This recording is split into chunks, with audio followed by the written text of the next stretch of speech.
I remember a time before the Cascade dried up. Here in Verda Stello, the four nations of plant and bug people flourished and thrived. But the great waterfall that fed the land slowed to a trickle, revealing a vast salt sea and unknown islands. The only guide were the words of the 13 dried carvings. The water will slow to fall, but the tides are turning. Find the infinite lake to replenish the world and discover the salmon who will grant you a wish of whatever you desire. This marks the beginning of the tide, as many green folk hauled onto ships to find the infinite lake and maybe riches, adventure, excitement, and purpose along the way. And what exactly is a salmon? Is that a berry? That was 50 years ago, and the tide rushes forward ever still. There are many stories caught on the wind between sails, but why don't we hear just one? Of a butterfly gunman with clipped wings, a ripened and explosive piece of produce, and a witch made out of tea. This is Join the Party, Camp-Paign 3, The Rising Tide. I'll sing you a song that all green folk know. Until the water falls home. That only began 50 years ago. Until the water falls home. We seek the deep lake and a wish-granting salmon. Until the water falls home. So hoist up the sails and load up the cannons. Until the water falls home. A rush on the tide, sail through the Cascade, an adventure ships, a ceaseless parade. I dream of roots buried in the deep below, but we can't well sleep till the water falls home.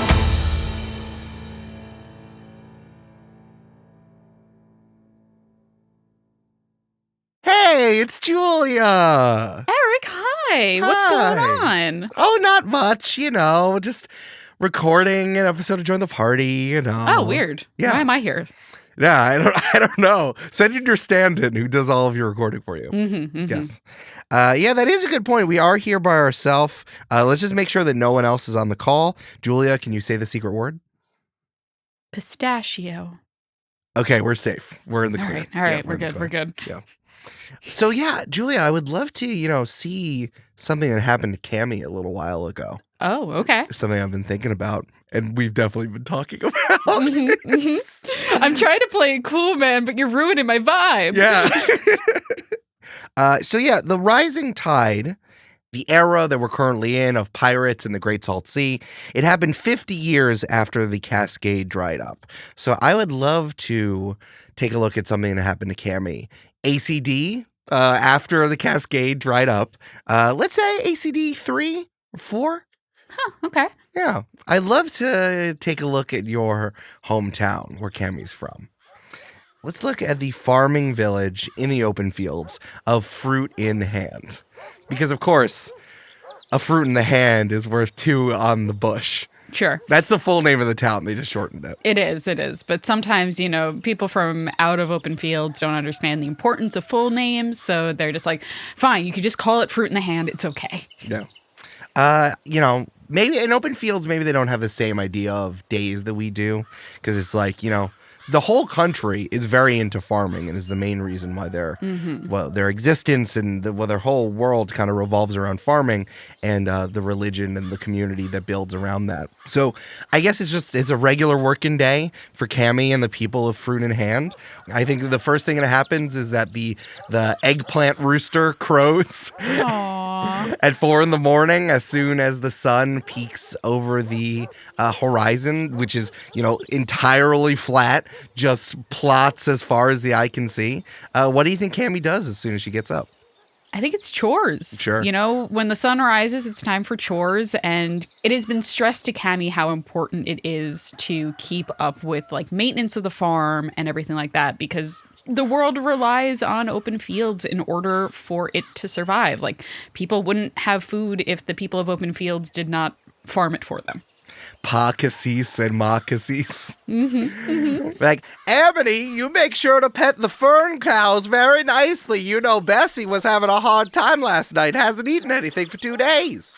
Oh, well, we have to do something about that. I'm sure I can convince her to eat something. Oh, you have such a good, you're so good with Bessie. Well, I appreciate that. Thank you, Amity, appreciate it. Of course, Mama. I'm both your ma and your pa. We have the same voice. Oh, sorry. It could be either one of us. We're one of those people who marry each other. I just want to find myself, and then they're my partner. Yep. Yeah. So I think 13-year-old Amity running around. Yeah, what are Amity's morning chores? Milking the fern cows, obviously. You have to gather the eggs from the eggplant chickens, which is a very funny joke. Thank you, Eric. You have to feed the slop to the pollen pigs, all that kind of stuff. Of course, the pollen pigs. The pollen pigs. They're everywhere. They're everywhere, and they really, the scent gets in your nose and makes you sneeze. Incredible. Yeah, I think it's important that you get all of your chores done because it's one of the things, getting your chores done is incredibly important to the path of cultivation. Yeah. The religion that the majority of people follow here in Open Fields. Hey, Julia. Hey. I would like to take a second and step forward here. Eric talking to Julia. Would you like me to seamlessly integrate this into the plot? Or would you like me to just dump what this religion is on you and just show you my notes? You can give me a lore dump later. Let's seamlessly transition into this life. Let me explore the scene, Let's explore the scene. Let's see where it goes. Let's explore it together, man. This world that you built, I want to explore it together. Hey, make a perception check for me. All right. Not great. Do I have my current stats too? You have your current stats correct. That's going to be only a 6. Only a 6. As you're tending to the pollen pigs, you hear, "Oh, I didn't know that they let Calamity talk to the pigs. That's dangerous. The pigs are gonna die if Calamity's feeding them." You look up and there are some ruffian bullies from the other farms nearby who, although they're covered in dirt in their overalls and flannels, took some time to leave their chores to come heckle you. I don't think Amity really responds to that. I think she kind of just turns and goes back to feeding the pollen pigs and making sure that everyone's good for the day, because that's how you have to start your day off, right? Oh, I bet her parents had to look at the feed bag to make sure it wasn't poisoned, or there weren't bugs scorpion bugs, or daffodil scorpions, or some other terrible thing. If a pollen pig would eat it, they'd all die. Yeah, I bet that's what happened. I don't even think they've seen a daffodil scorpion before. What was that? I couldn't hear you respond to our bullying. And nor will you. And I think she just grabs her bag of feed and heads back towards the house. Hewis, Dewis, Lewis, you get back in, you do your chores. Yes, Mama. Yeah, Mama. They run back to their Could have farm. also been your papa. We don't know. You hear over there, if you keep bullying that poor Cassis child, you're going to be straying from the path. And you know what's going to happen? Boom. You're a pollen pig in the next life. That's what happens. Yes, Mama, I don't want to be a pollen pig because then Calamity will kill me. No, you stop it. I've never killed a pollen pig. You leave that Cassis girl alone. Yes, Mama. They run inside, and the farmer who's standing kind of at her front door, yelling at her children, looks over at you, doesn't smile, doesn't wave, just takes a second to make sure that no one's bothering you anymore, and then comes back inside. I think Amity does give a very hesitant smile and a little wave, regardless of how this person is interacting with them. Amity, I guess I'm trying to think of what to call you. Cammy, Amity. You can do Amity at this point because that's who she is. Yeah. She has not yet become Cammy. So yeah, exactly. Amity, it's time for breakfast. Your ma and pa, whichever, who knows, come in making you breakfast. Just a full farmer's breakfast with pollen pig back bacon, and you gotta eat all 3 eggplant eggs. You gotta do it. I'm a growing tea plant, Yeah. Your ma also goes in the fridge and pulls out a big slice of chocolate cake, which was left over from your birthday a few days ago. You know, let's just have dessert for breakfast. Why not? Okay. And Gabby's just like so excited. This is like the greatest day ever. Chores are done. There's cake for breakfast. Incredible. Cammy is fully on board with this. Have you thought about what you want for your birthday, Amity? You know, it's been a few days, and before you just said silence, and we thought that you know, we could give you that, but we also wanted to give you something a little more substantial. Is there something you want for your birthday?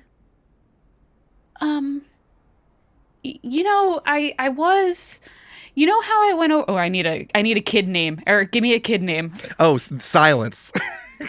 Great. You know how, a couple of months ago I went over to Silence's house and we had that little tea party? Oh yeah, we assumed that when you wanted silence, you wanted to go over to their house, but they said that you two weren't friends anymore. But I guess we could. Do you want a tea party? No, I don't want a tea party. It's just Silence had this really, really beautiful tea set, and I was hoping maybe I could get one for my birthday. Your mom and your pa look at each other and say, "Yeah, I think we can make that happen for you. Absolutely. We'll find some time to get our hands on it. You know, maybe we can get something from if the overstock merchants come through in the next few weeks. We'll definitely make sure to grab that for you." Thanks. That would be really nice. Yeah, we'll get on it. We'll talk to Cresco Greenfoot, and we'll see what he knows. And we'll do it. Amity, let's make sure you finish your breakfast. Make sure to finish the cake. We're going over the plot today. We're doing there's a special community thing that we're doing all for the fruit in hand. Great. This is the best day ever. Yeah. It's not for your birthday. It's not. No. I know. Community outreach is very important, and it's not just about my birthday. It's just an added bonus. Wonderful. We're doing path. It's a path event. We're doing path event. Yeah. Hey, why don't you give me insight or history? I want to know if you know what's going on today. Okay. I rolled another 4. I recently changed my mouse pad out, which is what I usually roll on, and I'm just like, unacceptable now. But with a insight check, that is a whole 8. Oh, okay, a whole 8. Give me another perception check then. Great. All right, much better. Perception is going to be a 15. Great. Okay, so you're not exactly sure what's going on today. I guess you haven't been paying attention. Also with your birthday and just everything going on at the farm. So here's the thing. When you go into a Path of Cultivation event, there's not a building necessarily. Like what if you were going to a religious ceremony in Hothouse, you're going to a very specific building. You're more going just to a plot that's designated as kind of the meeting place. And they call it the plot. So you look over and you look out the window, and the plot is in the same place that it usually is. It's right in the center of town. It's marked off to be large enough for all 361 citizens of Fruit in Hand. But next to it, you see that there is currently someone's in a tractor pulling I don't know. I looked this up because I thought it was really cool. It's on wheels and it drags lines through soil and drops seeds in it. Yeah. Okay. Yeah, you've seen one of those? Yeah. I looked up the name of it, and it was really cool. It's called a seed drill. Oh, interesting. Yeah. That's really cool. Yeah, there's also a hand cart version when it was invented in, the Chinese invented it in the 20th century, and the Babylonians also did it. And it was there's a hand cart version or pulled by an animal, but this one is pulled by a tractor, and it's kind of pulled behind it. Cool. But so next to the plot, it seems like there's another plot being put together, but you don't need the seeds in a plot if it's kind of like a community place. So it's kind of next to it over there. Someone seems to be dragging a seed drill next in there. Cool. We love to see growth in the open fields. We love growth. It's good. You know what that's called, Eric? What's it called? Growth. Oh, it's called growth? Hey, that's what all the folks in open fields are just worried. They just want to grow. Yeah. They just want you to do the right thing. Yeah. All right, Amity. Hey, how long does it take for you to eat your cake? Not very long. Not very long at all. You have your. I imagine there's like 3 eggs, 2 things of big strips of back bacon, like 3 different drinks. There's like water and orange juice and also milk. Yeah. You don't know where she puts it, but it's gone. It's gone. It's In gone. like under 5 minutes, it's gone. Your mom says, Amity, can you get some fruit for us to bring to the plot? Of course. Anything special? No, whatever, anything you like, whatever you think is ripe, your favorite, whatever smells good. Okay. Yeah. You go in the back of your farm. You do have a few fruit trees back there. What looks good to you, Amity? Probably like some sort of stone fruit, like a peach or a plum or like something like that, or whatever the equivalent of Verda Stello's peaches and plums are. Hey, they're just peaches and plums. Yes, right. Of course they Yeah. are. And it's fine that you're dealing with it. Of course. So I think Amity just kind of plucks a peach from one of the lower branches that seems like it's just about ripe. For sure. You can tell by the heft of the branch how ripe it is. Yeah, incredible. Give me an Arcana check or a Nature check, either one. Arcana or nature. They're both good. They're both the same. And it would be a 19. Cool. Do you want this to be Arcana or Nature? Arcana, I guess. I'm curious as to why the peach is Arcana, so let's do it. Arcana for sure. Yeah, you reach up and kind of like the blight that's on your hands, it's starting to creep up your fingers and it's creeping towards the fruit as you put your hand on it. You kind of see it like wash forward almost like the tide. But with a 19, I think that you can pull your hand back before it gets on the fruit. And I think Amity looks at their hand for a second and then kind of slips it into the pocket of their skirt and then grabs the peach with the other hand. Absolutely. Also with a 19 Arcana, you look up. Listen, you're 13. You're not fully grown. It's still pretty far to see all the way to the top of the tree. Does one of those peaches have a nose? I'm sure it's fine. No. It's a trick. That's the trick of the fuzz. Yeah. It's the trick of the fuzz. It's just a weird bump. Weird bump. Weird bump. All right. Well, you finish up. You gather a few peaches. You finish up. Any other fun stone fruit related hijinks you get into? No. No, I'm good. Whatever. No, good. No hijinks. Yeah, no hijinks. No kids jump out and throw. We're going to the plot today. There's no time for hijinks. No please. Hijinks. Hey, Amity, there's no time for hijinks. Stop throwing the pits. I know, Stop trying Mama. to catch the pits in your mouth. Or Papa. I'm sorry. I don't know which one's talking. Either one. We sound exactly the same. That's why we love each other. That's why we love you. Aw. Because you don't sound like us, but it's all right. I mean, that's what being a child is about, right? Is like your parents expect you to sound exactly like them, but then you don't. And like they're like, I don't know how I feel about that. You're supposed to just be me. No. All right, Amity, it's time for the Path of Cultivation event. Everyone's heading over to the plot. You look out the window and people are starting to like leave their houses. All of the farms seem to be set in kind of like a, almost like a sunflower, honestly. Like the petals surround, or any type of flower, the petals surrounding the center. I pictured it kind of like in an interesting grid pattern. Yeah, so I'm glad yeah. we're on the same page there. Yeah, it's like, it's not even like a hub and spoke, like a European city. It's like truly like petals inside of like the main town area. And yeah, you see folks walking forward. Your parents go outside and they stand on side of you on either side. And the 3 of you walk hand in hand towards the plot. Mm-hmm. Are both my parents tea plants? That's a good question. I would ask you that. What do you think? I think maybe my father is. Sure. And then my mom is like a blackberry bush. That's cute. Yeah. Yeah, she's sweet but thorny. That's why he likes her. Mm-hmm. A little tart sometimes, but that's okay. Yeah.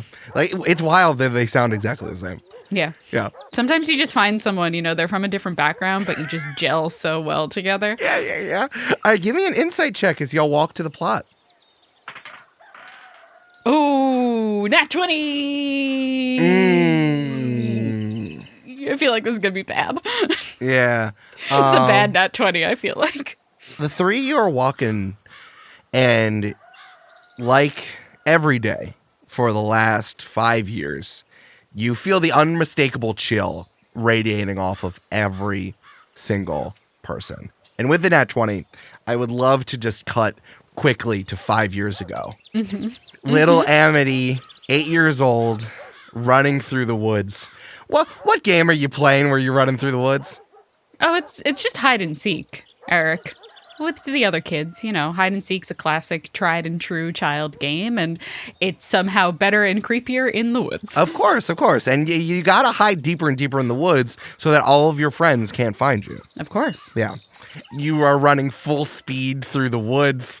In the way that kids do, where like their hands are at their side, but they're running full speed. Oh, I'm Naruto running? Okay. No, not even. You're Naruto running through the woods because you have no fear in your life. And you burst through the woods and you're at a clearing. And you see a sweet cottage with a white picket fence kind of surrounding a rather large yard. And there is a very large wraparound porch.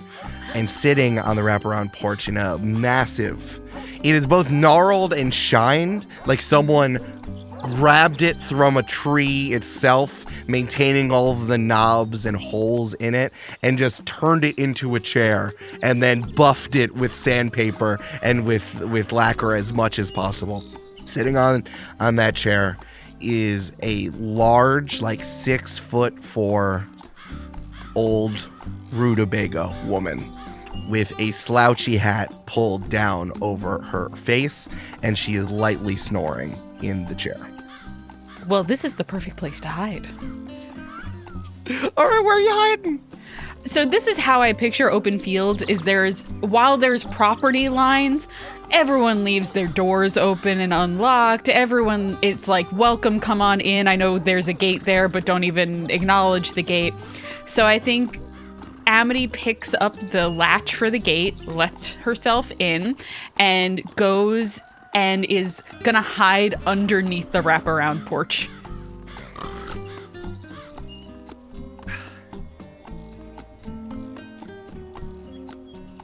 I'm giving you one chance now. I want you to get out from underneath my porch. I hate kids. I thought you should know better than to hide at Baba Rutabaga's house. But then perseverance will catch me? I'm gonna give you to the count of 3. 1, I don't think I could physically get 2, out from underneath here in 3 seconds. 3. Oh. 3 of you are walking towards the plot, and you're feeling the chill off of every other family that passes you. You get to the plot, and it's in the middle of town. Cresco Greenfoot is setting everybody up in the regular plot, and as you get closer, you realize that the plot with the tractor and the drill and the seed drill, because seed drill is a cool name, and I'm gonna keep fucking saying it. Isn't that a Pokemon? Who's that Pokemon? It's seed drill. It's bug grass. Yeah, you see the tractor pulled over, and the plot is that plot is right next to your plot. Okay. Same size, same dimensions. Cresco Greenfoot, you know him. He's also he has a butter farm. Okay. Nearby. He takes all the milks, the almond milks, the oat milks, the fern milks, turns into butter, and is great. So he does that alongside of his job as Cresco. He sets everyone up as everyone kind of stands, either sits or stands in kind of like, loose clumps, as, everyone usually does on the plot. Cresco Greenfoot steps up at the front, and Cresco Greenfoot he's actually like a patch of grass. Cool. I don't know if you've ever seen, Julia, like when they lay down turf, but it's like in a square. He's just a little carpet of grass. He's like a very large, he's like a 4x4 carpet of grass. So fun. And he holds a shovel, his Cresco shovel. He's kind of like ceremonial object, but also you kind of pass it to other folks so that they can, it's like the conch. Lord of the Flies. Yeah. Yeah. So Cresco Greenfoot says, I see you, old English teacher. Hey. He's like, unfortunately, when things happen in our world in Verda Stello, we have to make choices. Everything about being and walking on the path of cultivation is about making choices. Everything you did yesterday touches on what we do today, and everything you do today touches on what we do tomorrow. And today, we need to do something for us to have a better tomorrow. Families, I want you to step over to the plot here that we've set up. And everyone, unlike what you usually do in our plots, please make sure each of you are standing in front of a buried seed. There are 361 of them, one for 361 of us. None of us are exempt from what we have to do today. Me, I will be standing here, my family will be standing here, all of us, but we need to do something if we're going to save Verda Stello from the dried up Cascade. We won't be able to continue as open fields. There won't be any water to water our plants with if the Cascade does not come back. So, the time is now. All of us, let's stand in front of our buried seed. Your parents still holding your hands, Amity, walk you over just to 3 buried seeds, and you're standing in front of it. I'm going to give you advantage right now and make another history check, if you know what's going on. I got an 18. 17 plus 1. You know why you're here. You're 13. You know what's going on. Crestcrow Greenfoot says, all right, everyone, remove your seed on the count of 3. 1, 2, 3. And all 361 of you digs your hand into the loam where a seed is buried for each one of you. Amity, you look down at your hand as you move the dirt out of the way. And you look around and people are smiling, some people are crying and hugging each other. And you see that they have white pumpkin seeds in their hands. Your ma opens her hand and has a white pumpkin seed. Your dad opens his hand and has a white pumpkin seed. You open your hand and you have a pumpkin seed that has been painted black.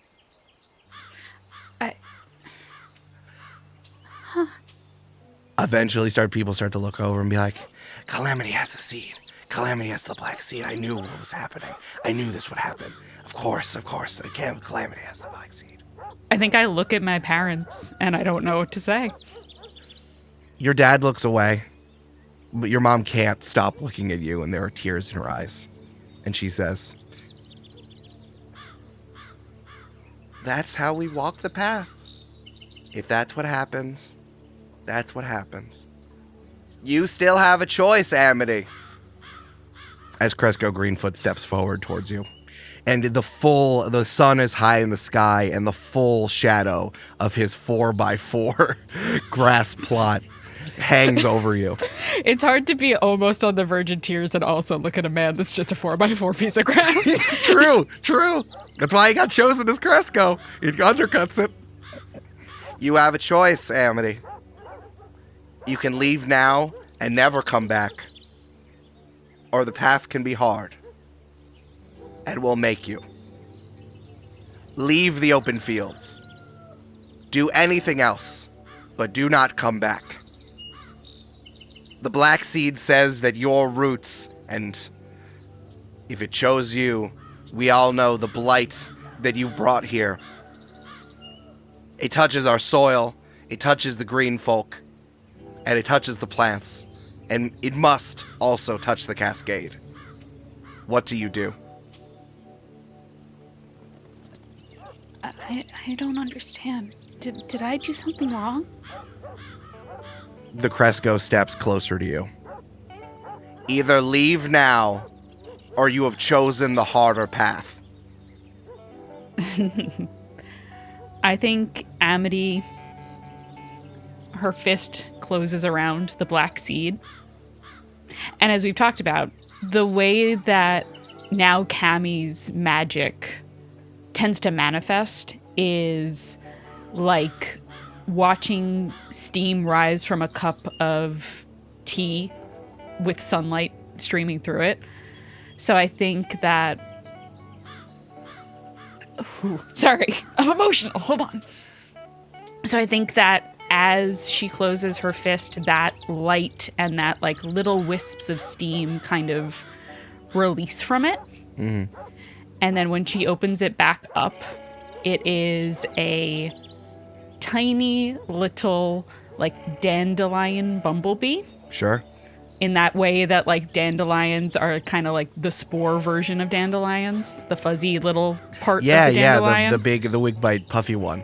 It's like an Adventure Time style bumblebee. It's like the size of a basketball and just kind of like lazily flying around. Yeah. And I think that as it kind of lazily flies around, it then splits into multiple bumblebees, into a swarm of these dandelion bumblebees. And they just spread through the crowd and start causing chaos. I'm allergic. I didn't even know. And then I think one of them lands on Amity's shoulder, and she looks at her parents one more time, and then she runs. On the way out of Fruit in Hand, on the front of the sign of the welcoming you into town, it says, "Welcome to a fruit in hand is worth two in the bush." On the way out, it says, "Thank you for visiting. We hope this was the right path." I made you cry. Ah, fuck you. Fuck you. Fuck you.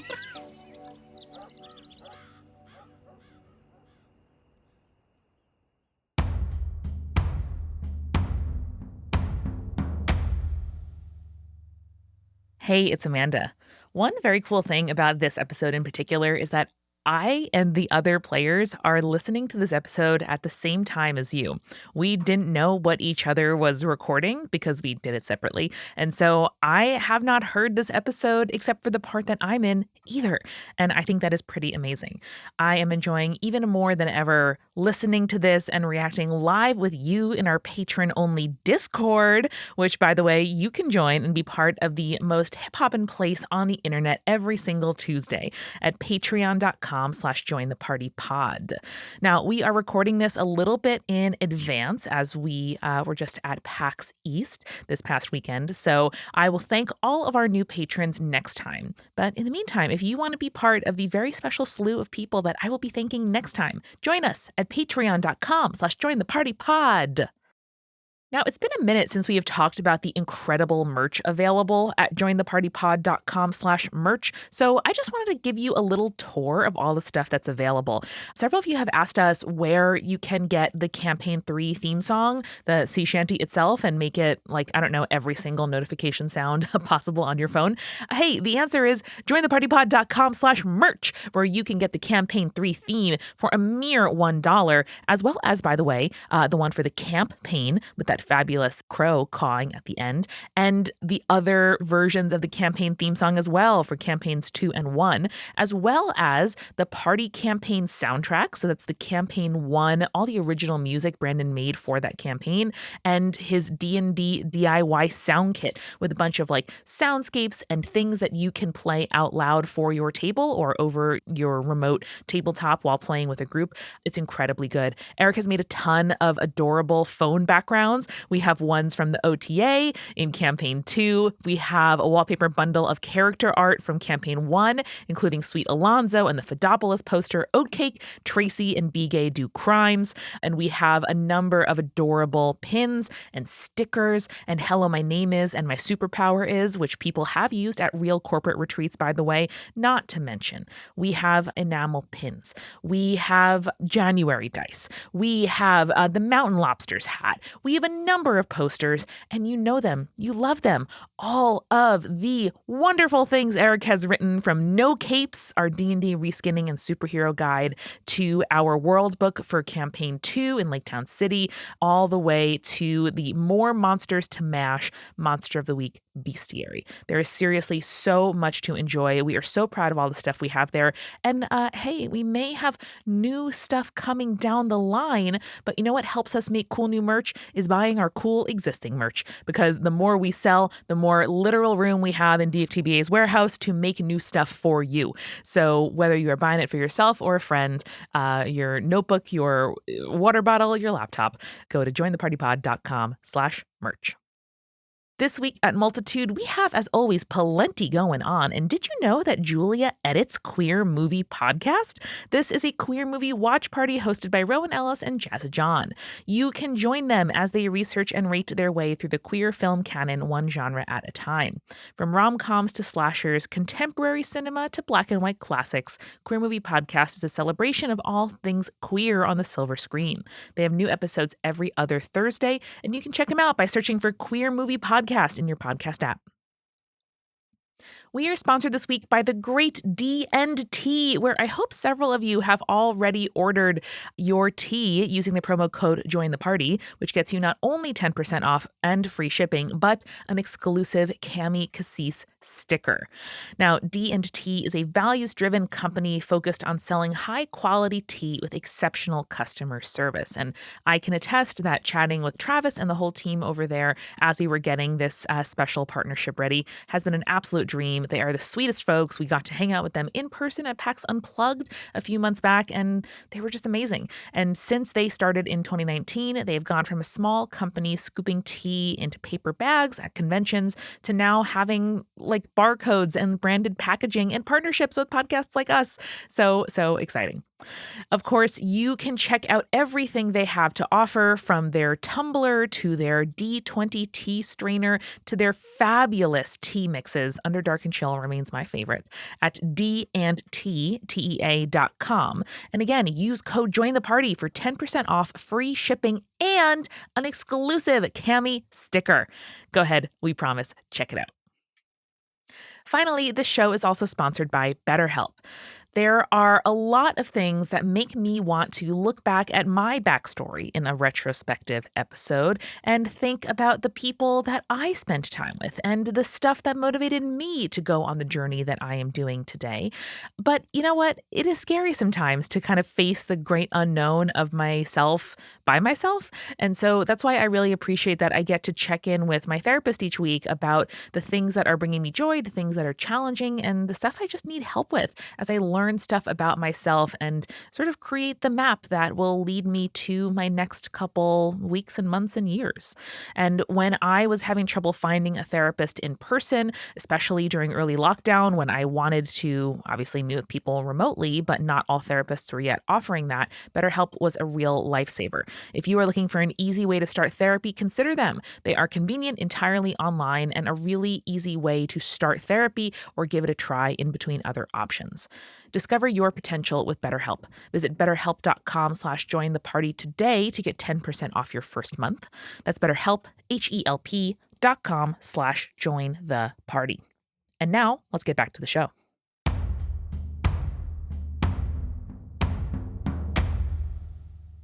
Hey, Brandon. It's a me! It's Brandio. This time, I'm playing Mario. Yeah. I didn't tell you we're actually changing Overstock to the Mushroom Kingdom. Is that okay for you? Yeah. I actually fucking love that, Eric.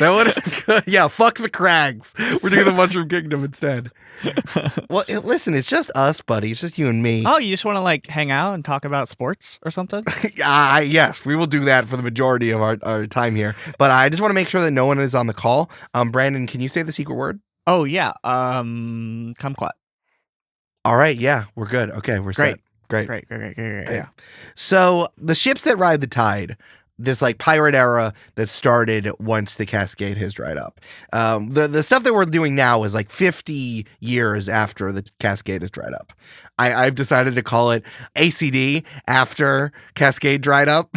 Yeah. And BCD before Cascade dried up. Are you sure it's not ACDC after Cascade dried up? Continuous. Christ. Yeah, no, I think you're right. It's AC/DC. You're right. Okay, perfect. Yeah, that's what it is. Mm-hmm. Doubloons. Was when Cammy electrocuted that elephant in the World's Fair? Yeah, Edison electrocuted that elephant just for science. Yeah, that definitely happened in Overstock, by the way. You fucking know it did. It's like, yeah, I just saw this lily pad elephant and a scientist walked over and electrocuted it. I guess electricity's good. But I would love to explore something in Umbi's past with you. He's a closed book, so good fucking luck. Oh, good. Oh, wonderful. Good. It's a good thing we talked about this. And so you're just going to be like, I don't know. Umbi would know. Umbi wouldn't tell that to you. Well, I would love to go back actually to before even one ACD. I would love to go back to about like 6 months after the Cascade has started to dry up. About this time, I think I've explained this a little bit, but I think that like this Cascade started drying up, kind of like a faucet that's getting more and more clogged. So I think it comes out in spurts, or like, you know, when there's air in a hose and sometimes like a lot of water comes out and then it doesn't. Yeah. So I think about this time, the Cascade is coming down in spurts. So it's not totally dried up, but there's definitely a problem. It's like a crisis situation happening. Yes, this is 100% a crisis situation because, again, the Cascade is the water source for everything in Verda Stello. You know, it's the mouth of all the rivers. Every single river comes through the Cascade, and then it goes all the way through and then goes off the edge of the Discworld.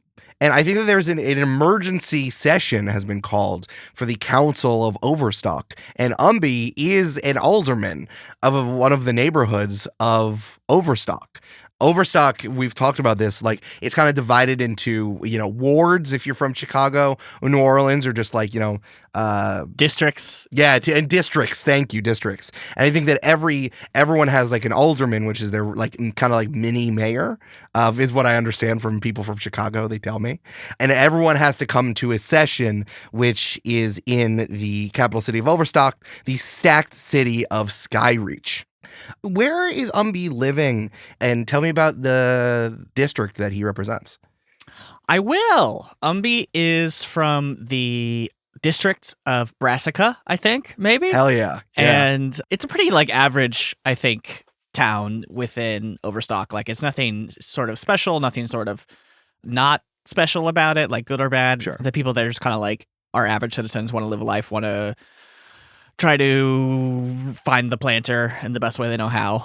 So I think Umbi was sort of just like quasi unremarkable person in the way that, like, you know, the politician from, I don't know, what's a pretty average town in America? No, it's like everything is so polarized. It is like, imagine the mayor of like a town in Ohio in like 1959. Exactly. But like take out all the racism. Yes, exactly. Yeah. So just like an average guy who everyone around town thought was, you know, qualified enough and kind enough to represent them.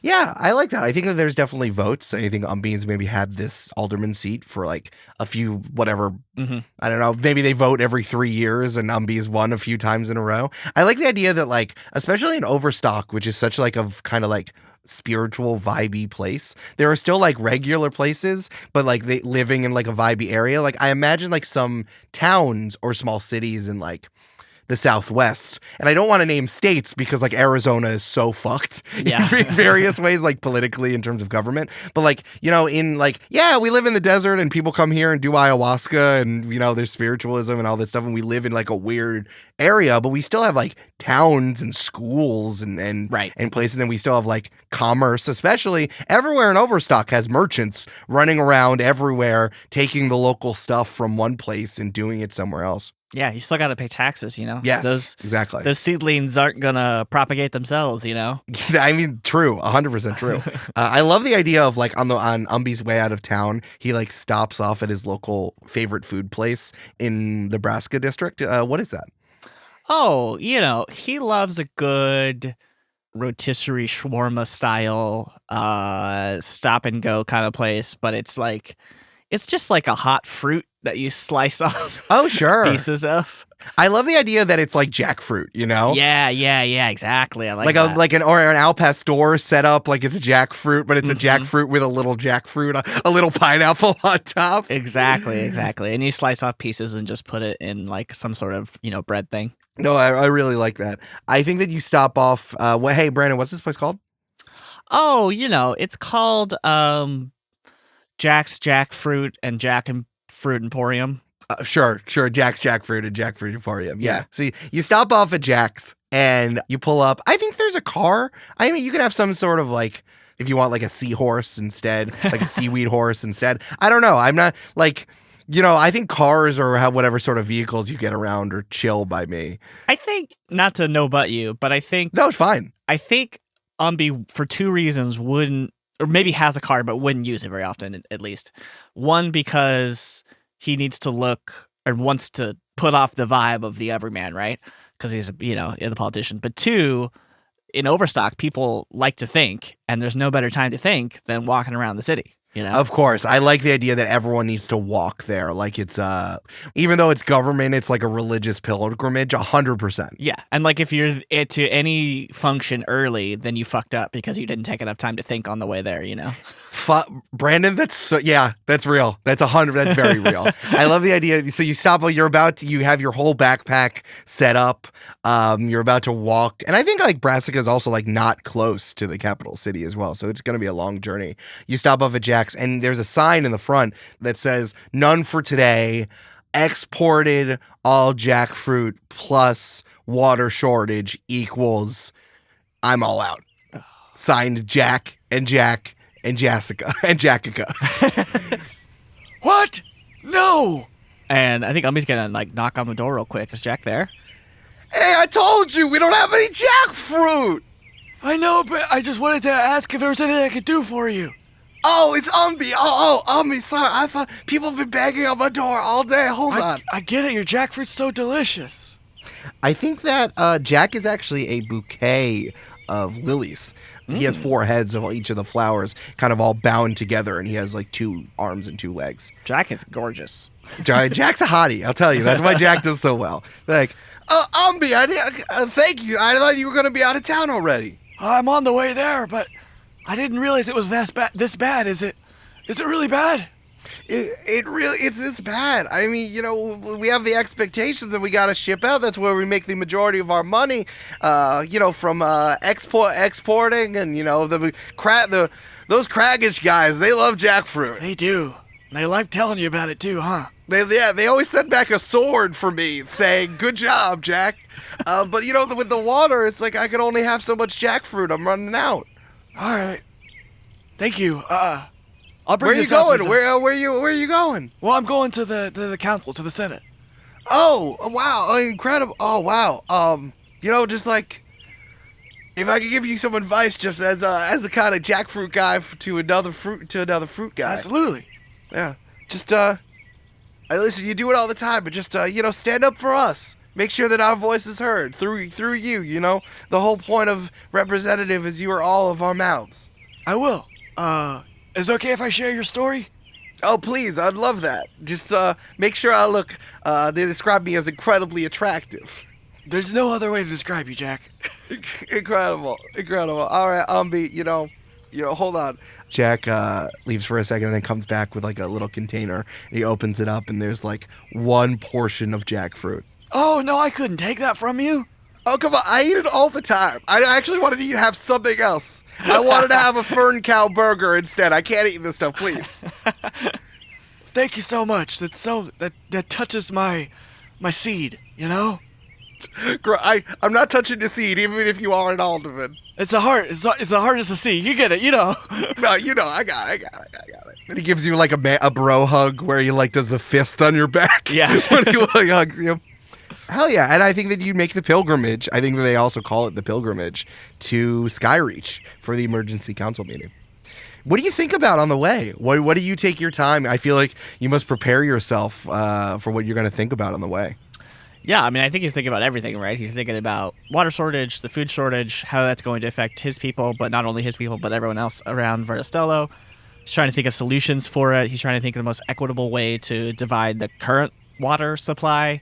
Yeah. All of that in relation to what did we do to anger whatever planter exists. Yeah. If there is a planter exists, how do we get to him or them? How do we talk to them? How do we convince them to bring the water back? Yeah. I have 2 philosophical questions for you then. Mm-hmm. One is, where does Umbi think the Cascade comes from? Because, like, no one, you can't see where the Cascade come from. I think it's so, I know for any of you who've seen Niagara Falls or Victoria Falls or any of those really, really big waterfalls, like, there's so much water moisture that collects because it's such a big waterfall, you can't see the top. Where do you think it comes from? I think it's a bit of a philosophical rhetorical loop thing, right? It's like Sure. the water exists because the water existed because the water has always existed. Sure. Could the planter make a waterfall so big even the planter doesn't know where it starts? Yeah. Yeah, it's it's like sort of like the Big Bang, where like once you get past a certain point, the current physics we know don't apply anymore. So it's hard to say what happened before that. For sure.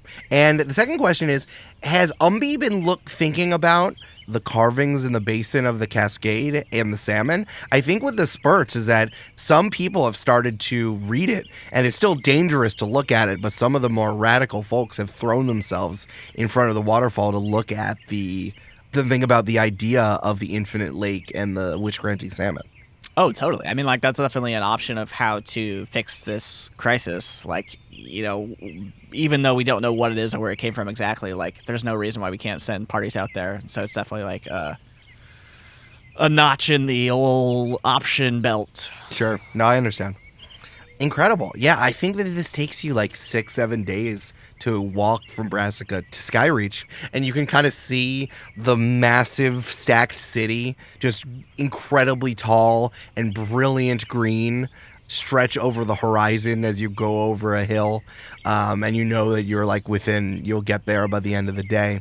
You also see as you get closer, and as you go in there, I've used the Hanging Gardens of Babylon as a reference point. But as you get closer, yeah, there are like plants everywhere. You've been there before, but just like the sheer size and scope of this place is absolutely wild.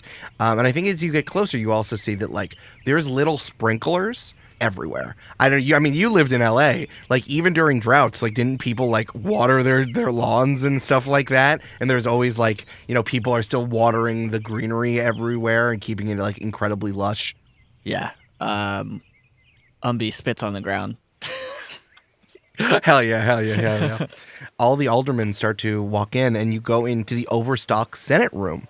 Inside, I think it does look like a greenhouse. It's definitely not like hothouse-esque, which is very much of what we understand of like, a growing greenhouse where like everything, it's like about the adjustments of the light and like the glass catching the light. This is more like the simulacrum of a greenhouse, and just kind of letting the greenery in there run wild, because the most important thing are the vines. From the bottom, there's vines stretching like up, I would say 3 stories, and that is where the seats of all the aldermen are, up in the 3rd story. Cool. And in order for the Senate to start, everyone needs to climb up the vines in there. And when it's done, or when someone wants to stop listening, they will climb down the vines. Cool.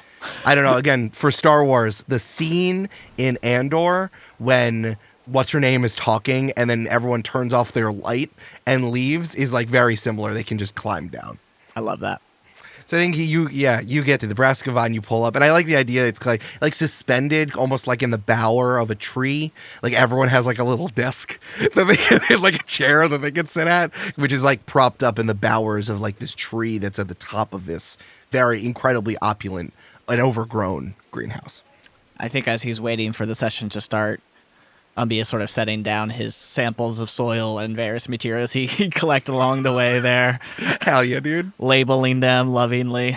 I like that. And yeah, you see people come in, and they're from all different walks of life. Some people are still dressed in like their walking garb, whether it is truly like more of a like hikers or adventurers outfit, or like someone is intentionally dressed in rags and robes to demonstrate how terrible and hard the pilgrimage was to Skyreach. You also see other people that are draped in like gold and silks that you can only get through the import and export of the merchants here, specifically in Skyreach.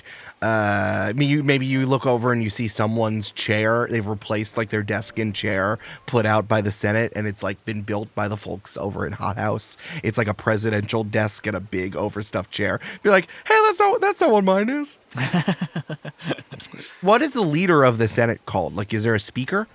Yeah, I mean, there's 2 options, right? Like, you can have the sort of secretarial, ceremonial person who's just, like, facilitating the Senate, or you can have an actual, like, premier or whatever. That is the actual, like, leader. Ooh, a premier is cool. Yeah, let's fucking do a premier. And I think that as everyone files in, you see that there is a large bee woman walks forward, just kind of draped in gold fabric all around her waist and her wings and her hand, kind of like all, and her head, all just kind of one long piece of fabric that's like fashioned into like this head wrap and dress. And then you hear a herald say, "All rise for Premier Goldmarsh." Umbi stands up, and in the quiet, you hear him open the corner of the Tupperware container to start eating the jackfruit. Crinkle, crinkle, crinkle, crinkle. Everyone sit. I've called this emergency session of the Overstock Senate to order. We need to address what is happening with our water supply and what's happening with the Cascade. And immediately everyone starts talking at once. Rutabaga.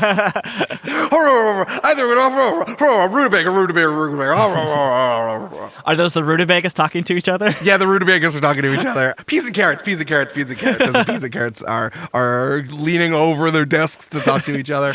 There's just like a buzz from some fly representatives that are just around. And I think that eventually, like truly after 10 minutes, like the premier finally gets everyone settled down. That's why Umbi started eating, because he knew it was going to take 10 minutes before No, anyone could actually get a word in. I know, Umbi has finished the whole jackfruit. Yeah. Like, does anyone have solutions to what we can do about the Cascade? There's like a long moment of silence, and someone jumps in and says, "Well, I think that we should take this opportunity to continue to build up. Let's figure out where the Cascade comes from and unblock it. The planter doesn't need unblocking. Maybe they do. She does. Well, I don't know what the planter is." Eventually, it's just gonna sort itself out. I don't think there's nothing to do. I appreciate that I've gotten the chance to pilgrimage here and show all of you how devout I am, but I think we're gonna figure it out. What's a salmon? Do any of our scholars, are they on? Do they know what a salmon is? It sounds great. Premier, have you considered that you're angering the planter with your hedonistic use of water?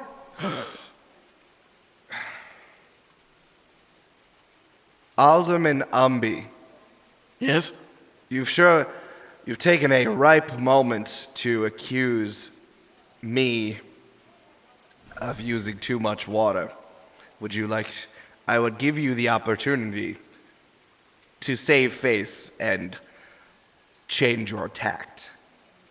I didn't mean specifically you, but clearly Skyreach is using more water than everyone else here combined in a moment of scarcity, which can't be helpful.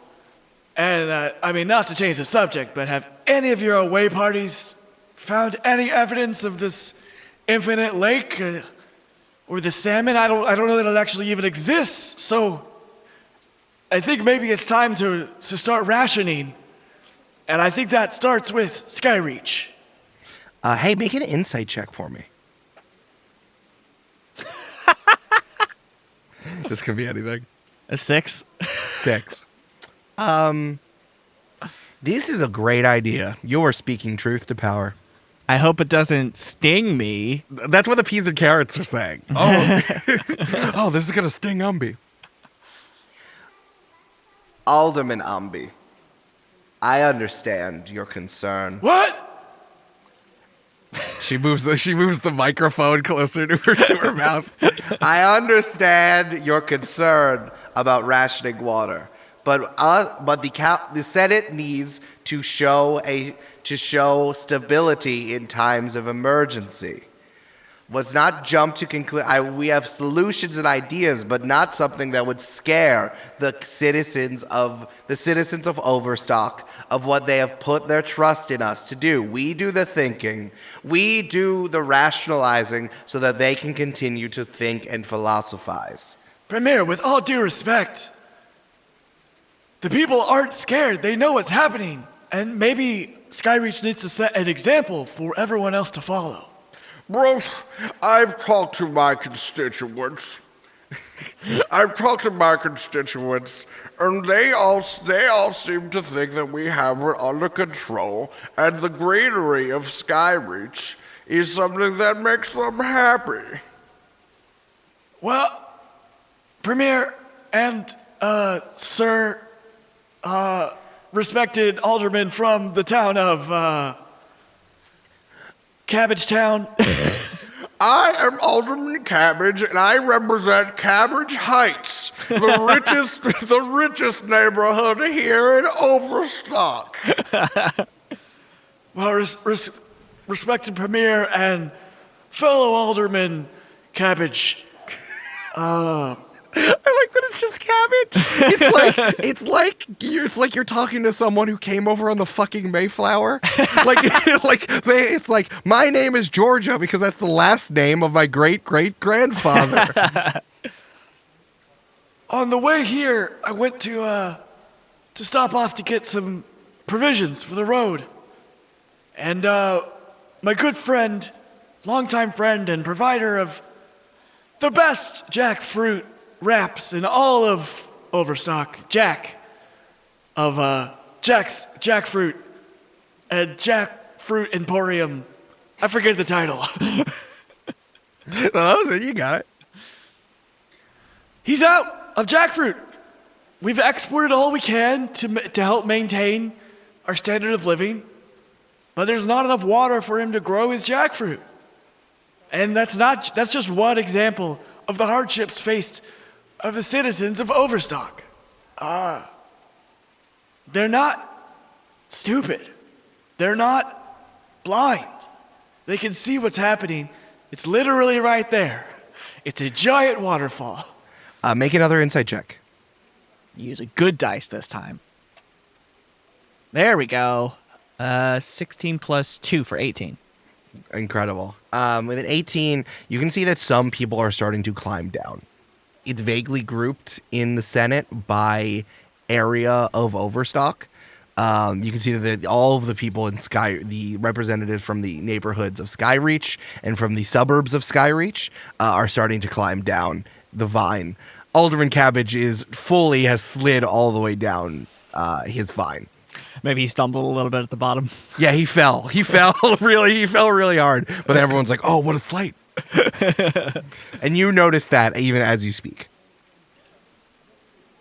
Premier, again, with all due respect, this is not an either-or solution. I think we should be attacking this thing from all fronts. But, you know, if in the immediate future, the next 15, 20 years, if this is our living situation, then we need to start somewhere. And I think all of us here, as leadership and representative and people who represent our average citizen, we need to start this revolution of rationing. That doesn't mean we can't try to continue to synthesize water with chemicals or whatever, and that doesn't mean we can't try to recycle the water we use for our crops, but it does mean that we need to start from square one, and that's rationing. Alderman Umbi, I understand your need to support your citizenry in the district of Brassica. Hey, stop climbing! Stop climbing down! Hey! Prison cards. It's just like a hive mind of peas who's all one green folk just tumbles down the vine, and they all have monocles. I understand you're representative of the people of Brassica, and maybe this is the rational solution. But being a representative means knowing what's best for everyone else, even when they say that they know what they need. We will keep your ideas under consideration as we have our next scheduled Senate meeting. For the time now, let's continue to suggest ideas and possible solutions that can continue to maintain the living that we have here while also solving the water crisis and bringing the Cascade back. We don't have another year! Know your place, Alderman! Hope and change! Know your place, Alderman! We are now returning to the formal ideation process. We are not submitting things for yet another few weeks. If you have an issue, please bring it up in procedure, not spouting it out here on the Senate floor. Hey, well, I think we should just wish for the Cascade to come back when we find the salmon. Yeah, that sounds great. Yeah, I'd also wish to be taller. Yeah. Jesus fucking Christ.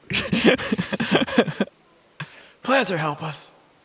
And with that, Umbi starts to climb down his vine in protest as the rest of the Senate begins to quote-unquote ideate.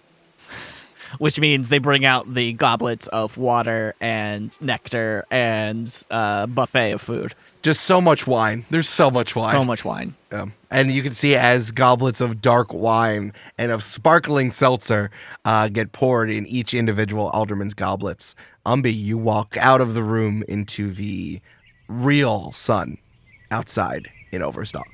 I think as the sunbeams hit Umbi's delightfully youthful skin, he begins the pilgrimage back to Brassica. And I think on the way with the 6-7 days of thinking, I think he starts to hatch a plan in order to begin a protest he hopes to get a bunch of other cities, areas, towns involved in.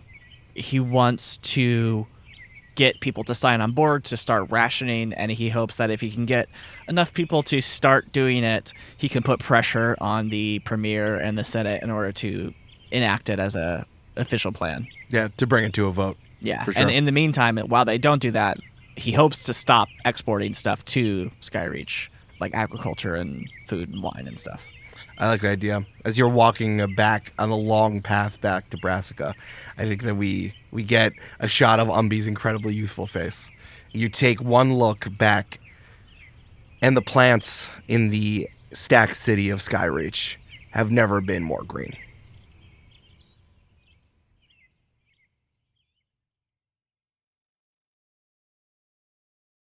Hey, Amanda! It's me. Hello, we're here. I feel like I'm in the principal's office. I feel like I don't know what I did wrong, why no one else is here, what I'm going to be doing. No, I'm very excited to be here. We've talked about what we're doing. No, we I know what we're doing. I'm still, it makes me nervous to walk in here and not look at Brandon and Julia as we're recording during the party. I'm like, oh. Right. Well, let's really make sure that no one is tapping into this recording. Amanda, can you say the secret word? Sap. Okay, yeah, I think we're okay. We're Okay, good. thank you. We're good. All right, so we've talked about how the events of the current episode, the ships that rise the tide, this pirate era, started 50 years ago with the Cascade drying up. I would love to talk about something that happened in Troy's past. How about 47 ACD? Sure. I mean, it wasn't that long ago before Troy, went out on the high seas. He's not like Umbi, who's been on the seas for some indeterminate amount of time, as long as he can remember. Who knows? Yeah. No, Troy had a pretty okay life back in the crags and decided to seek more for himself out on the open seas. For sure. Well, I would love to take a moment and go to the crags for a second. Crags. Hey, tell me about the castle of the crags.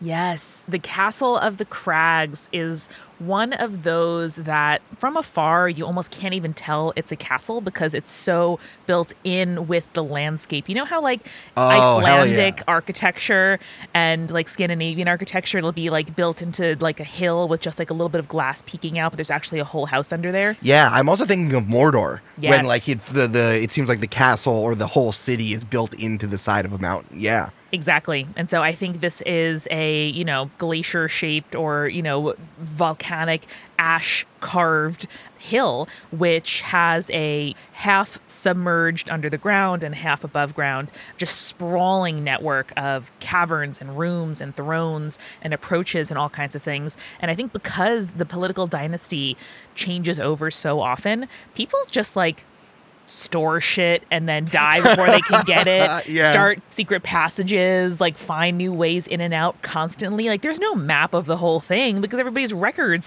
burn or get trashed every time the dynasty switches over. So I love that there's 1,000 pieces of amber in some catacomb that happened and no one knows where it is because there was a coup where someone put it. That's exactly. wild. Exactly. And so not uncommon to be like, oh yeah, have you heard from like Jeremy the Bold recently? Like, nah, I think he fell into someone's wine cellar. Like he's gone, man. Like he's just, you don't hear him anymore. Yeah. Well, speaking of, first of all, I love this because I think this embodies craggish culture so much that it's like, no, we use the same castle because it's in an incredible place. Yeah. No one can sneak up from us. The mountain itself and the castle itself are so worthwhile that we're never going to change. No matter who's in charge, we're never going to change it out.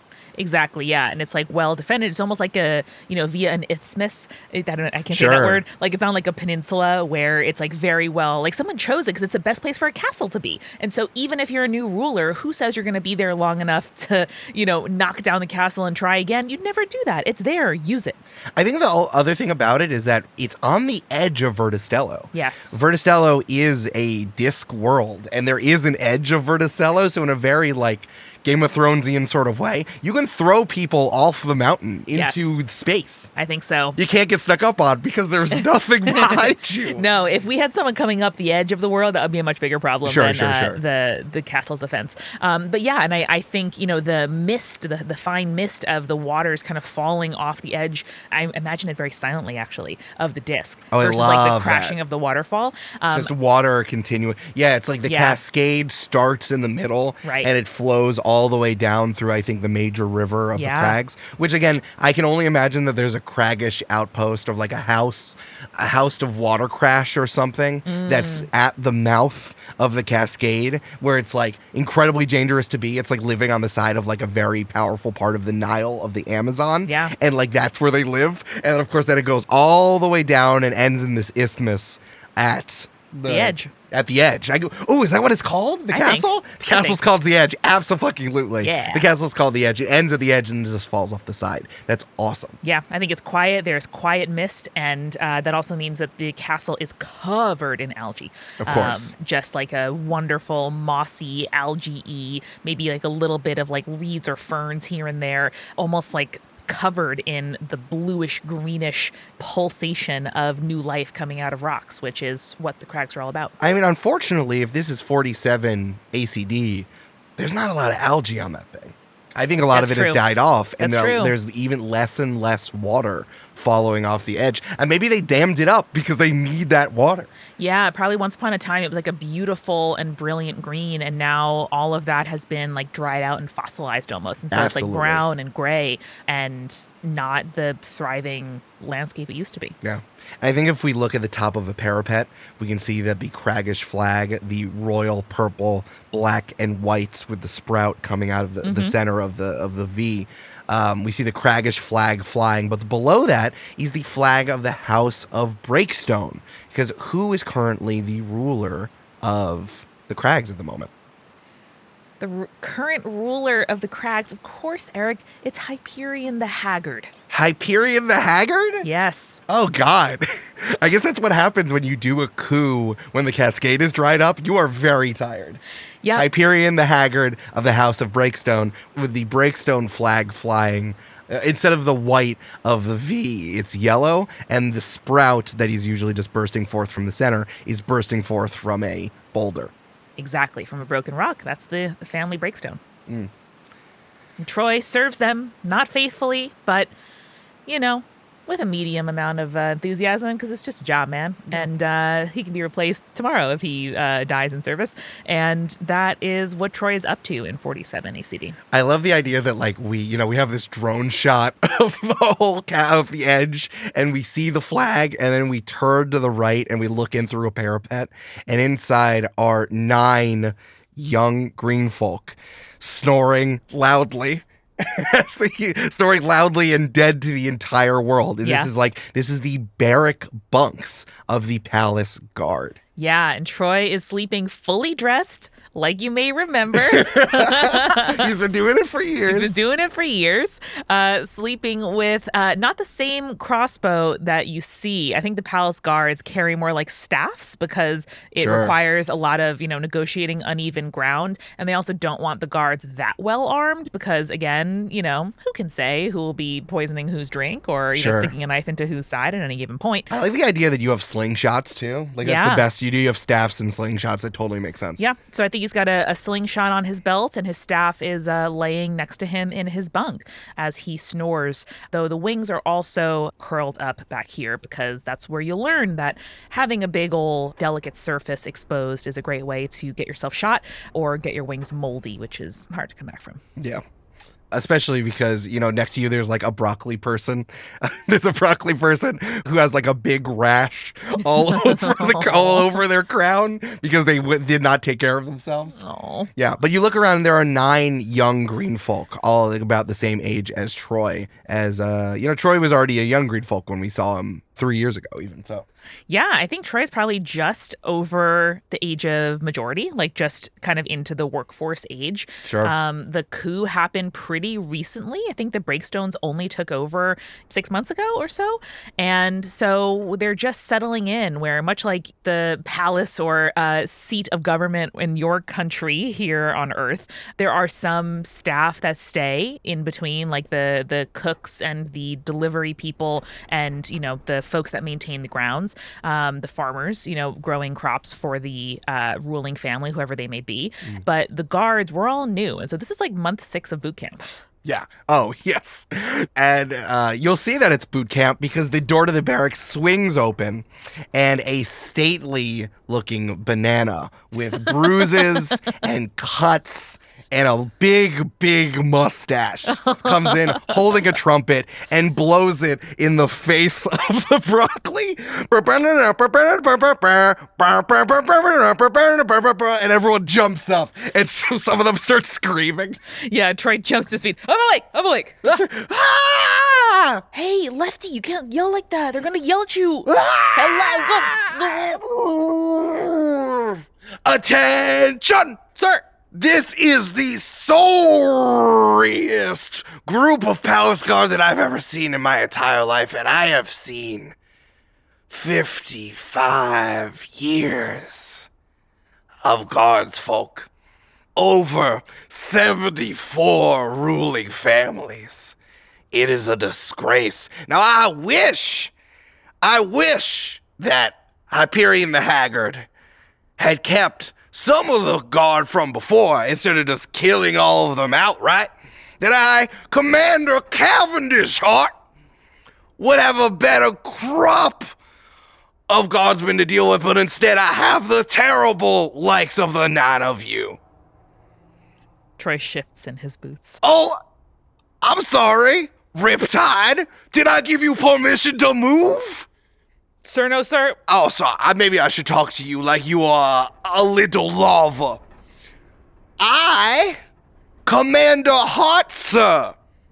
Not Cavendish. Not Commander. You, Riptide, asshole. Sir, Say yes, it sir. again. Sir, yes, sir. I'm an asshole, sir. Commander Hart, sir, I am an asshole, sir. Sir, Commander Hart, sir, I am an asshole, sir. Do you know what we call you, Riptide? Is it Riptide, sir?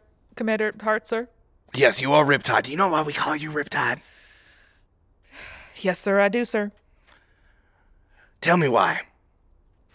Sir, it's because, like a Riptide, I'm chaotic and not useful, and I'm there when you don't need me, and when you would find me helpful, I'm not there. Under wrap, can you tell me why we call Riptide? It's because he's there when you don't want him and gone when you do. That's right. That is the very specific reason why we say it. And again, I'm very sorry I missed that mopping I do not session. want apologies, Riptide. I want you all to get in the showers and put on your uniforms now. I did dress already, sir. That's disgusting. Get out of my sight. Shit. All right, now we are going to montage your day as training in the Palace Guard underneath Commander Hart. It's good, Eric. That's good. Good Thank stuff. Thank you. Yeah, what's some stuff that you do during the day? Well, the climate of the crags is so variable and extreme that we do a lot of like practicing our slingshotting in different kinds of environments and weather. Sure. Like, I think no matter whether the wind is still, the wind is extreme, there's rain, there's hail, whatever's going on outside, we do a lot of like target practice on different inclines from different distances. And I think this is what partly results in Troy being such a good shot in the future. But in the meantime, it means that you have to be able to defend against people coming in from the outside no matter what. So target practice and skirmishes and, using our like, I don't know, maybe we use like underripe berries as ammo instead of stones when we practice. Yeah. But there's a lot of that. There's a lot of patrols. There's a lot of standing in the throne room or in the meeting rooms and kind of taking turns guarding Hyperion himself. I like that. Yeah. I mean, this is the thing is like the 9 of you, even though you are all incredibly green in all of the senses of the word, you are still the palace guard. We've what like, they've got, yeah. You are the royal guard here and need to stand in front of Hyperion while you're getting trained. Yes. We take turns training and doing patrols and actually being on guard throughout the day. I love the idea of the montage here of whatever sort of like 80s synth pop we have here. Yeah. Is like people are throwing rocks at like dummies that pop up behind a parapet. Yep. And then we cut to like you scrubbing the floor of something. And then we cut to like people standing in front of Hyperion the Haggard as he tries to like acclimate himself to kingmanship. And like here's some like craggish citizen beg for something, like beg for food or for supplies, and he's like, oh, I don't know. I don't know. No. And then we got to another training thing where Commander Hart hits all of you in the face with with a staff. Or like has us make our beds and then unmakes it, then has us make it again. Right, and then we cut to you cleaning a bigger floor, like the entire palace floor. Yeah, polishing our boots. He spits on them, repolishing the boots. Yeah. Exactly. And then we see like a bunch of you are standing in front of Hyperion the Haggard, and who's fallen asleep in the rocky seat, and like all of you need to prop him up like Weekend at Bernie's, and then the commander yells at you. Yeah. And Eric, throughout this training montage, I think there are little wistful moments where like the flutes and oboes pick up in the like score. Oh my God. And you see Troy looking out the window while he's like bored in court or, scrubbing the floor or a boot or remaking the bed or getting the targets over and over and over again right in the center such that he like wears a hole through the dummy. Hell yeah. And looking out toward the sea, not toward the edge, but toward where the Cascade used to be and toward the center of the world and kind of wondering what's out there and what might be a better use of his time, because this soldier in particular, he's good at what he does and he is, I don't know, feels like his talents are wasted. Yeah. And then I think we cut to 3 of the Kingsguard on patrol. It is you, the broccoli with the rash, whose nickname is? Rob. Why is he called Rob? Because it's easy to steal from him because he's not aware at all times? Yeah. And of course, there's 3 Lips, who is a tulip. Great. Yeah. All of you are in your Kingsguard uniforms, which is kind of just like a glorified knight's armor. It's, again, very medieval, very Game of Thrones here. Yeah, they're all also like taken and reused from former dead Kingsguards. Oh, so, sure. They're all beat up, dude. They're like, stained with blood. They're disgusting. Yeah. Well, I mean, we clean them as best we can, but they're definitely stained and they are like marked and like there's divots and all kinds of stuff. Yeah. It is a quiet night here on the edge because, again, there's less water. There's like nothing moving around. But of course, as Commander Cavendish Hart says, if you don't hear anything, it's because your royal is getting stabbed. Fucking look around, please. Look around, you jerks. What do we pay you for? You fucking idiots. What are you doing? Sir, you don't pay us. We only get room and board. Shut up. Shut up. You get hit with a staff. Yep. And I think that Troy is once again looking out over where the Cascade used to be, out into like the theoretical Great Salt Sea. And Tulip says, so, man, what do you think's really out there on the Great Salt Sea? Adventure, man. I want to be a part of it. What, you don't have enough adventure here? Scrubbing boots and making beds and standing in freaking boring court when people complain that they don't have enough to eat? No. Yeah, but like, what if something goes down? What, then I die, some unnamed Kingsguard to some ruler that isn't even remembered? Hyperion the Haggard? Come on, man. Well, I mean, that's not so. That's Rob. That's not so bad. Rob scratches at his rash. Rob, come on, you're gonna make it worse. Don't touch it. But it itches. Okay, wait. And then Troy brings a little like bottle out of his pocket and spritzes the top of his head with water. Oh my god, thank you. You're Oh welcome. my god, thank you. You got it, man.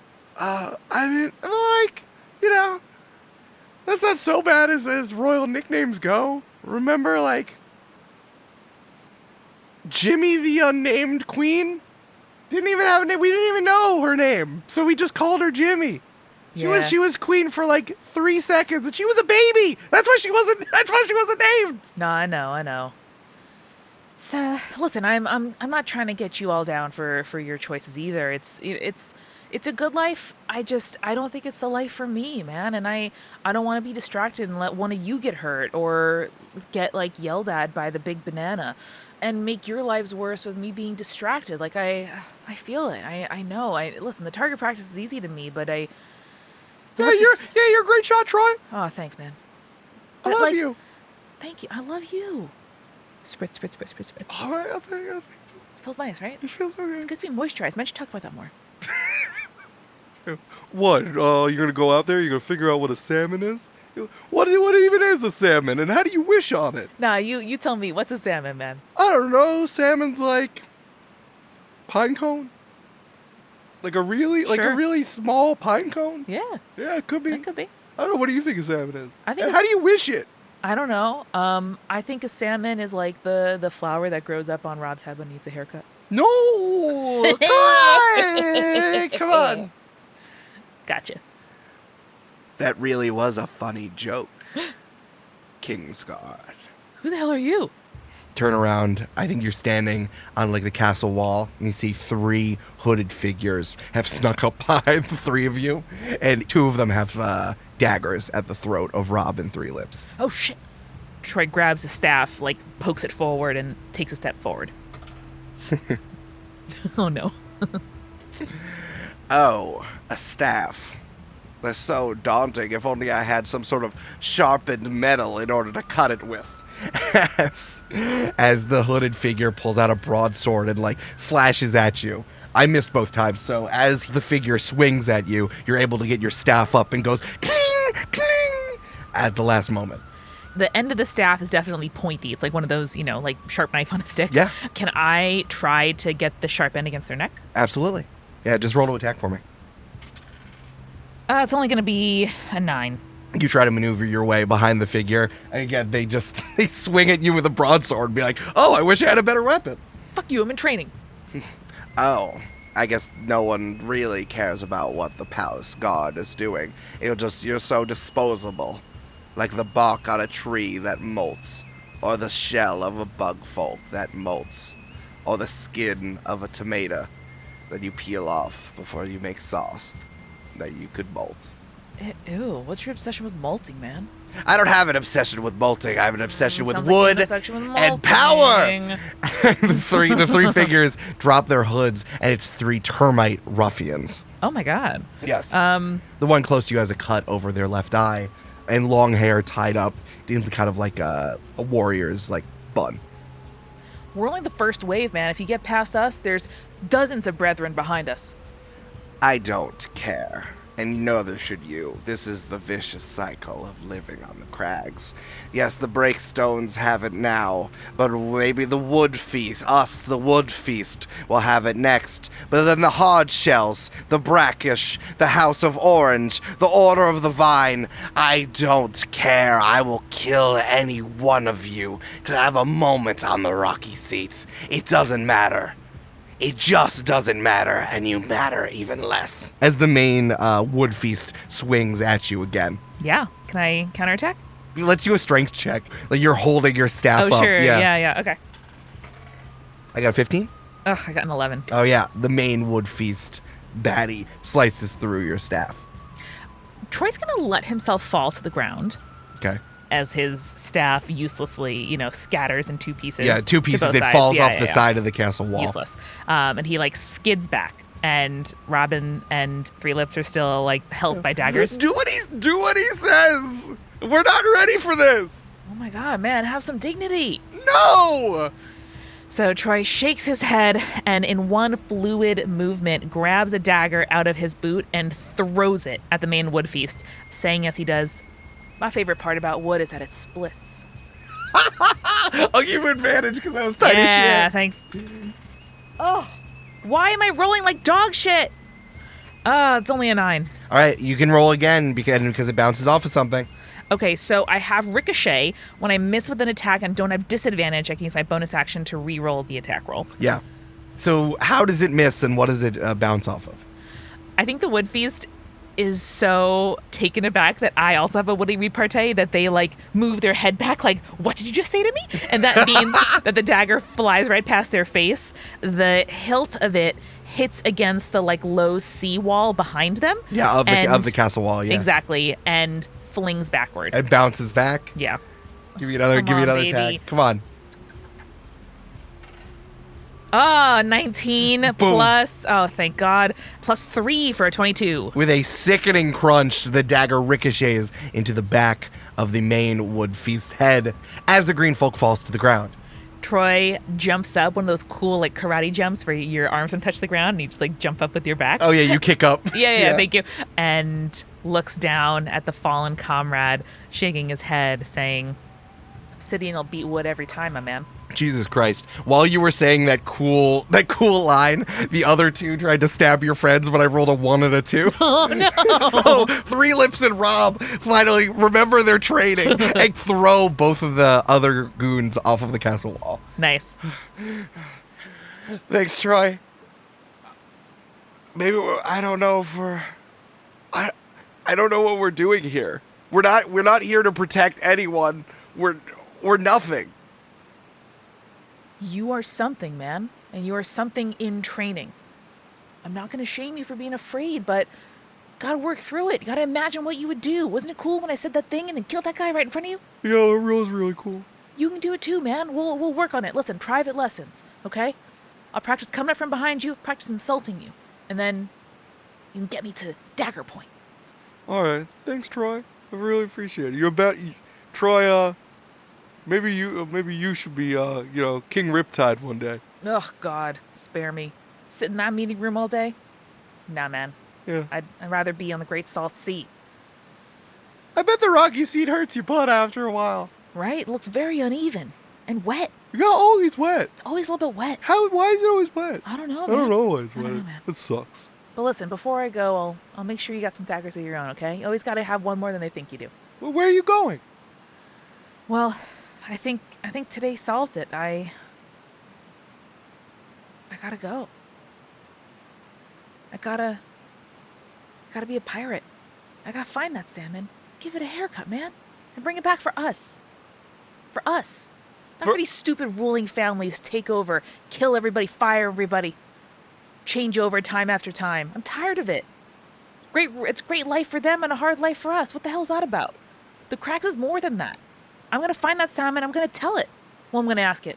I guess wish. Maybe just say something like into its No, you're going to wish it. You're going to wish it. I'm going to wish it. I'm going to wish it. I'm going to wish it. Into its face. I'm going to wish it right into its freaking face. Three Lips ambles over to the main guy that you totally brained and pulls out the dagger and then cuts their hand. And Rob cuts his hand and offers the dagger to you. Damn, guys, that's metal. And Troy slices his palm, too. Yeah. A wish for us. A wish for us. A wish for us. Three of you high five. Palace Guard for life, man. Palace changes. We never do. Palace Guard for life. I'll sing you a song that all green folk know.